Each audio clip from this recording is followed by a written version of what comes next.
Hello everyone, come with me.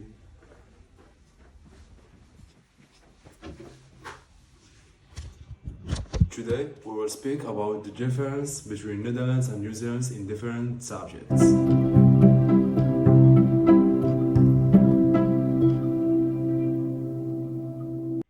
Netherlands, with the very high score of Asians, is an individualist society. This means there is a high preference for a loosely knit social framework in which individuals are expected to take care of themselves and their immediate families only. In individualist societies, offenses causes guilt and loss of self-esteem. The employer-employee relationship is a contract based on mutual advantage. Hiring and promotion decisions are supposed to be based on merit only. Management is the management of individuals. We will talk also about languages. Unlike the Netherlands, which has only one official language, which is Dutch, and a second language spoken by part of the populations, which is English. New Zealand has three. Indeed, apart from English, which remains by far the most spoken language, 98% of the population, the two other official languages are Maori and Sign languages. And now we will talk about indulgence. One challenge that confronts humanity now and in the past is the degree of which small children are socialized. Without socializations, we do not become human. The dimension is defined as the extent to which people try to control their desires and impulse based on the way they were raised. New Zealand's relatively high score of 75 indicates that its culture is one of indulgence. The culture of Netherlands is clearly one of indulgence. With a high score of 16 people in societies classified by a high score in indulgence generally exhibit a willingness to release their impulses and desires with regard to enjoying life and having fun. They possess a positive attitude and have a tendency towards optimism. In addition, they place a higher degree of importance on leisure time, act as they please and spend money on their wish. These two countries are one on a weakness for fun and leisure. They do not deny each other anything. They make sure that young people can have fun and express themselves. And now we will talk about the long term. The dimension describes how each society must maintain certain links with its own past while meeting the challenge of the present and the future. And the societies give different priority to these existential objectives. Normative societies that score low in the dimensions, for example, prefer to maintain traditions and ancestral norms while looking at the evolution of society with suspicions. The Netherlands scores is a high 67 in these dimensions, which means that they have a pragmatic nature.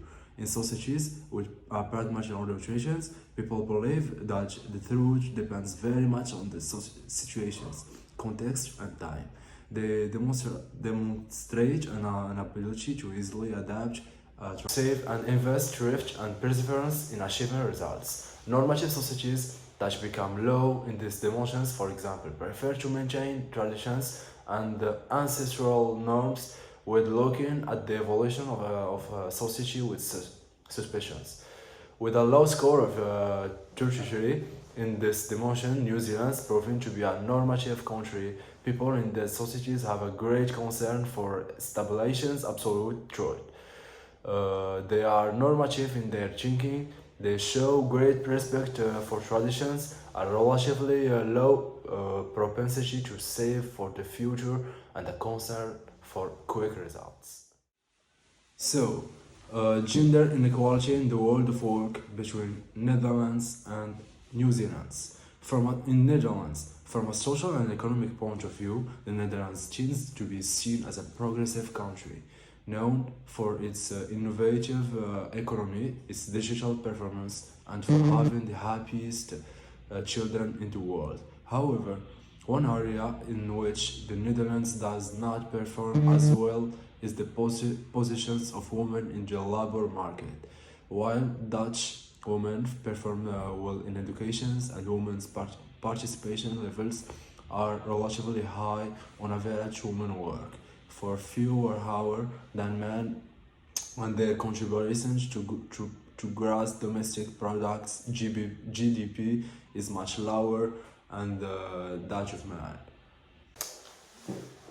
In New Zealand, if you are a working woman, you had better go to New Zealand, says the Economist's article in its study on gender equality in the workplace in 2013, and on the occasion of International Women's Rights Day, the media conducted a survey based on 5 criteria to determine the countries where women enjoyed the most equal treatment. The economists used the following criteria to establish the ranking.